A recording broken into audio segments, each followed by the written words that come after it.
Shalom Bapak Ibu yang saya kasih di dalam Tuhan, senang sekali bertemu dengan saudara di channel ini. Saudara, ada satu kisah yang menarik, yang luar biasa yang dialami oleh John Wesley.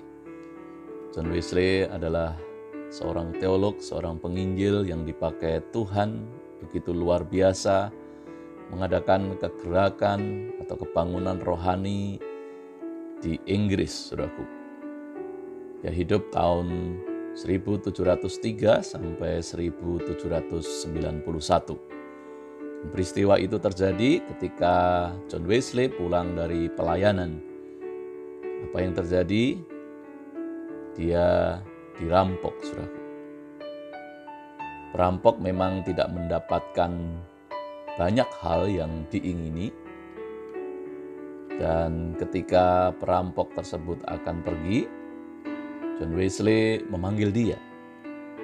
Dan dia berkata kepada perampok itu, "Saya masih punya sesuatu untuk Anda." Dan perampok itu terkejut, saudaraku, dan berhenti.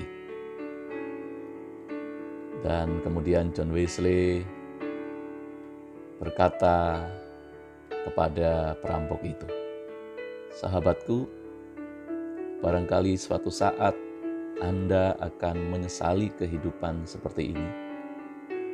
Ada satu hal yang perlu kau ingat, bahwa darah Yesus Kristus menyucikan kita dari semua dosa." Dan perampok itu pun kemudian pergi, dan John Wesley berdoa dengan sungguh-sungguh supaya kata-katanya menghasilkan sesuatu yang nyata. Dan apa yang terjadi, saudara yang terkasih?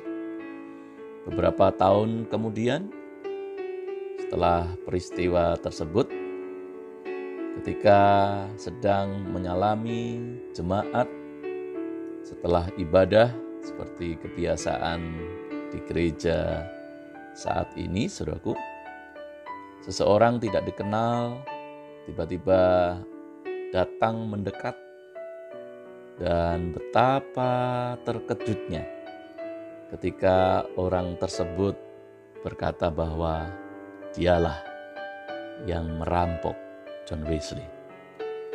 Dan sekarang ia adalah seorang percaya dan jadi seorang pengusaha yang berhasil. Saudara yang terkasih, kata-kata yang diucapkan dengan satu ketulusan hati, satu kerinduan hati, dan disertai dengan doa, menjadi satu kuasa yang luar biasa yang Tuhan pakai untuk mengubahkan kehidupan seorang perampok tersebut. Maka Paulus berkata dalam Roma pasal 15 ayat yang ke-18, "Sebab aku tidak akan berani berkata-kata tentang sesuatu yang lain, kecuali tentang apa yang telah dikerjakan Kristus olehku, yaitu untuk memimpin bangsa-bangsa lain kepada ketaatan oleh perkataan dan perbuatan." Saudaraku, kata-kata sepertinya biasa-biasa saja. Kadang-kadang orang mendengar dengan tidak memperhatikan, masuk dari telinga ke kiri, keluar telinga kanan, atau sebaliknya. Banyak orang berkata seperti itu. Tapi saudaraku, ingatlah bahwa kata-kata kita bisa sungguh-sungguh Tuhan pakai untuk menjadi perenungan bagi orang-orang yang mendengarnya. Bahkan pada akhirnya orang-orang tersebut tidak hanya merenungkan, mengambil keputusan-keputusan yang penting di dalam hidupnya. Dan demikian hidup mereka yang pernah mendengar kata-kata kita boleh mengalami hidup yang diubahkan. Ada kuasa di dalam perkataan-perkataan yang kita ucapkan. Apalagi disertai dengan kesungguhan hati untuk kita sungguh-sungguh berdoa. Supaya kata-kata itu terwujud nyata di dalam kehidupan.